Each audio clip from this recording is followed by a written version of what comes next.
advised that the views and opinions of the hosts and guests do not reflect those of the station.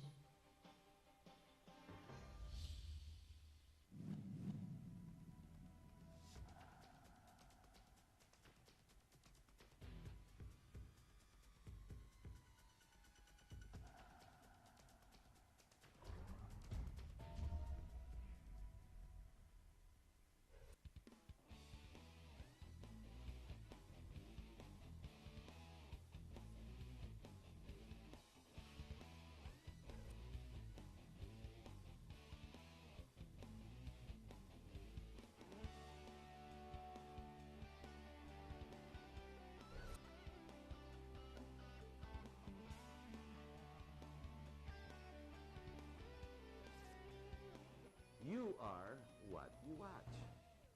Hello, my name is Harrington Watko. Welcome to our show. Last week we had Attorney Jose's season, and we were talking all sorts of issues, and the title or the topic of that show was,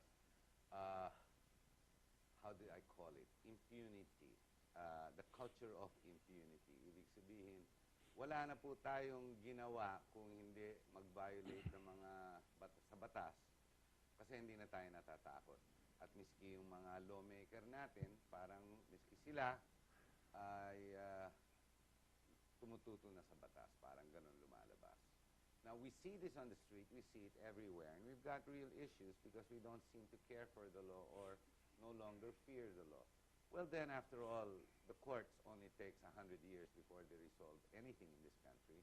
It's called the legal procedure. The legal procedure is... let's see, that's being played up by the legalists who know the different ways. Ang tawag po dyan, loopholes. So either way, when your opponent or when you have a conflict or when you have a contest with anybody else, what you always say is, sige, take me to court, because that's what they all want. They want you to go to court, so for the next 100 years, you'll be in court, and there is going to be no resolution. Anyway, the real issues, one of the issues we talked about with Attorney Jose's season last week, was about illegal settlers. Interestingly enough, the way he puts it, take off from his article at the Philippine Star, he says that illegal settlers are the word, exactly what it is, illegal. Now, when you go into an election, the illegal settlers, the informal settlers, normally or commonly known to be used by the different politicos. The local government use them to aggregate their votes, and after that, they leave them be to the way things are. These people are once supposedly or allegedly the vote sellers or those who sell their votes for different politicians.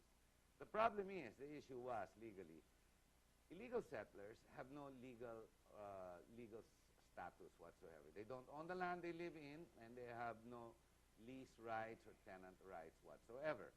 Being illegal under the law, according to Attorney Season, they have absolutely no rights to be registered, and should they want to vote, they should go back to their provinces or wherever they came from, if indeed they did come from them there, and not be given the right for suffrage. I had a reaction from one of our viewers, and a quite violent reaction. So we talked, and I asked if he could be on TV tonight, and ladies and gentlemen, we have the chairman of the Rouch Society. He is no newcomer in GNN. He used to have his own TV show right here quite 2-3 years ago. Mr. Butch Valdez. Hi, Butch. Tagal mo na rin. Di ba may TV show ka dito ang tagal? I remember I was going to put you in. Yes, that's you were right. on for a year or 2 years. About a year. Yeah, and then you got busy, and your son took over for a while. That's right, yeah. Diba? Because you had the radio show, and you were very, very busy with Rouch. That's right. First of all, how is the Rouch Society? Rouch Movement is movement. It's getting stronger, getting known, most especially getting very much involved internationally. And we are in something like 91 countries. But it's an international movement to begin with. Yes. It's not originating from here. Yes, well, I am Rouch Philippines here, yes. And we have in other countries as well. You've got Australia, you've got some in Thailand, and some in a lot of them in. When you say growing, you have more listeners, more advocates. A lot more advocates, I would say, and membership is, it's very informal. No, if you understand the ideas that we've been pushing, no, then just being like-minded makes you already a LaRouche organization. But LaRouche is basically nation building, going against the traditional politics or economic points of views that have led to today, which is nowhere. Well, Diba? yeah, precisely. This has been forecasted. The conditions, not just of, well, practically the whole world, no, were actually forecasted in detail, no, Yes. by Mr. Lyndon LaRouche and how it was going Pero to patay happen. na yan, di ba? He's Hindi passed pa. on. Buhay pa siya. He's a very strong, energetic, young, May edad na yan. young 94-year-old. 94, biro mo. Yeah. But energetic, and he's still leading the movement. And right now, there's a big fight in the United States, and he has been able to convince something like, bipartisan group of about 60, 70 senators and congressmen, you know, to push for the Glass-Steagall Act. The Glass-Steagall Act is a law which was passed about 33 years, more than 33 years ago, in 1933, and was repealed in 1999 during the Clinton last And year he of wishes Clinton. to... Yeah. This has to be reinstated. If the U.S. is to save itself, save Europe, and the rest, and save the world. And basically, LaRouche contests economic points of view, financial strategies that have been taken on, Yes, and banking, basically banking. Basically, because the banking sector, led by the London-based international banking institutions, have actually taken over the world, yeah, by controlling the financial system. And have made a mess of it. Well, it was obviously going to be a mess because I remember you told me that. and it was going because it is anti-people, anti-populations, and anti-nations. No? It had taken over and negated the sovereignty of nation states by controlling the money system of the world. No? If you control the financial system of the world, then you control nations. Which is what's happening today. Exactly, and which is now collapsing. No? Which is now collapsing. Now, what do you replace it with? And there was then a great president of the United States. His name is Franklin Delano Roosevelt, and during his time, he got his allies, Senator Glass and Congressman Steagall, to sponsor the Glass-Steagall Act, which is to basically take away speculation, no? Or negate the influence of speculative investments and move the resources of a nation into nation building, into the physical economy. What is happening and what has happened as soon as they repealed the Glass-Steagall Act was that the resources of economies, instead of building the physical side of the economy, which is generation of jobs, infrastructure, and so on and so forth, went into Wall Street. Yeah, I think in Wall Street. Went into speculation. Yeah. Derivatives, eventually. Yeah, well, then it generated the so-called bubbles. Now the bubbles in bonds, stocks, Correct, and so correct. on, so on, so on. And because of this, it had to reach a point, and it had reached the point officially sometime in 2007 when the first bubble burst, which was the housing loan. Fannie Mae. Fannie Mae and Freddie Mac. When that burst, and then the rest of the situation started to collapse. Both Europe and the United States started to go Which, down. incidentally, is still collapsing. In process and accelerating. No? Yeah. It is accelerating. And this is what, I don't know if you remember, Harry, we were talking of a global financial tsunami. Yes. And that is in progress right now. And Asia, the Philippines particularly, and the rest of the Asian countries, though we seem not to be affected, are going to be hit by a financial tsunami, which is a hyperinflation of all nations, of all economies, all currencies, bringing up prices on a daily basis and making just devastation on populations. Well, we're still lucky because we have our inward consumerism. We're not too dependent at this point on imports. We have some safeguards. currently some safeguards that keep us going for now. But before we go into the Rouch concept, which I do want to continue, I'd like to get your feedback. You totally didn't agree with what we were talking about on TV last week, and you had a very strong point against settlers, informal settlers. The point Attorney Season was making was, ang squatter ay walang permanent residency. Ang squatter, wala rin silang lease, wala naman silang nirerenta. They are illegally squatting. That's why the moniker illegal or informal settlers, para pinaganda lang ang pangalan. They are metastasizing and they're growing all over the place. Now, when come the voting time, they are being utilized and maximized by local candidates, Right. the mayor, the councilors, etc. This is where you see a lot of the proliferation of vote buying and vote selling. Now, according to him, his legal position is, wala ka naman, hindi ka naman legal eh. Wala kang permanent address. Ba't ka bibigyan ng voting rights? Yun ang purpose niya. He believes they shouldn't be given voting rights. Right. This way, the mayors and the local government, lahat ng local district, no, mahabol sa district, iba talaga ang panukala niya. Right. You disagreed. Well, it's like this. It's how we look at certain things, Harry, that I disagree with. No? The legality is one aspect. To me, a minor aspect at this point. No? The more fundamental issue here is what brought about an increase in illegal settlers or illegal... Government, obviously, cannot Yeah. turn the economy around, could not fix it. No, but it can, you see.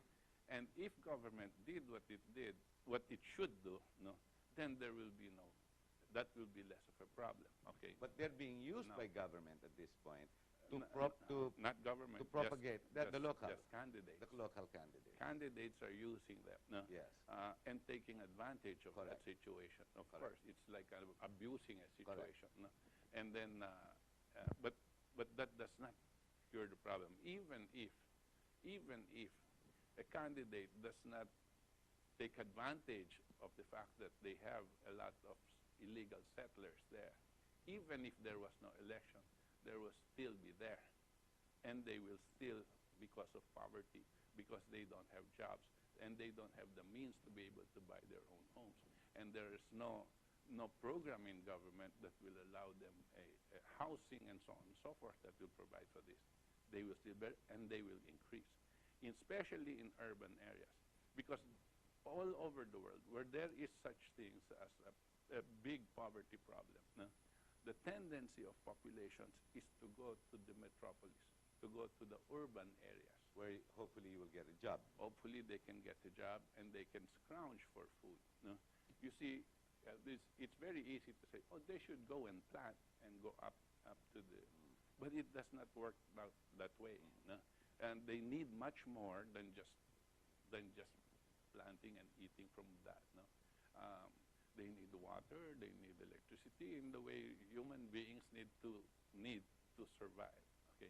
And government must provide this, no, through an economic policy that precisely allows this. Now, on the legality aspect, of course, it is illegal. No?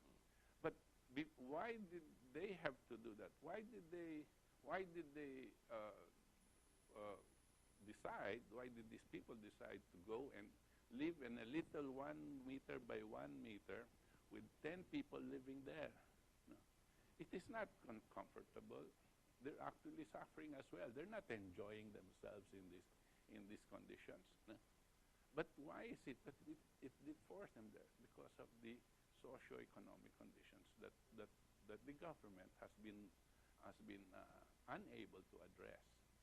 No. But now, Wouldn't be, go ahead. on the legality aspect, yes, drive them away. No? Drive them away because it is illegal and somebody owns this property. No? What do you do when you drive them away? I'm not saying that they shouldn't be out, by the way, but I'm just thinking along the lines, not of whether it is legal or not. I'm not on the side of illegal settlers. No? I'm just trying to explain a situation. What does it do to the country as a whole if we are able to drive them away. Why don't you go one step further, as the way they're doing it in this government? Go one step further. See to it that the prices of goods do not go down. See to it that gasoline is not prevented from going up. So that what happens there is you generate greater poverty, you starve them to death, and so there will be no more squatters. I'll tell you, and I'm willing to bet with anybody, including all of those that are watching, that the mortality rate in the squatter area is much, much higher than it is outside the squatter area. That the average lifespan of the people is much shorter than ours. No. Why is that the case? No. So you can. It's hard, no, to hit them with something legal, no, when their very reason for that, no, is just pure survival. No? But if we take out the power of suffrage from them, that create, sustain, and maintain dynasties, oligarchies, these candidates who are really part and parcel of the problem, and leave them to the ilustrado or the more responsible members of society, these people will not get voted. Now, I realize that I agree with you, it's a problem of government, but should they not be given the power to vote, I doubt that these oligarchs or these candidates who utilize them will even help them. Because to tell you the truth, they don't even help them. They just spend hundreds of millions to buy the votes. Then the problem is with the politicians. Yes, it always has been. But if the politicians were taken, if we took this away from the politicians and we leave this, it's still a problem. And I don't agree with just killing them, starving them. I believe that this really is a problem for government to resolve. You're saying that this government is doing its job. What I don't understand is... It's not doing its job. Yeah, it's not. Bakit ngayon lang nila ginagawa itong tinatanggal sa estero kung kailan na ngayon ang ulan? I don't understand ba't di nila inumpisahan ito ng Enero. Well, you're talking about somebody who's very incompetent as a leader. And I don't blame I just don't want to blame the cabinet members. The cabinet members are there because of the president. Of course. And whoever chose them. If that cabinet member does not work, then it's the fault of the president. No? Yeah, command responsibility. Take him out immediately and all that. But the president doesn't have a program, you see. And so they're doing whatever they're doing, and these things are happening. No?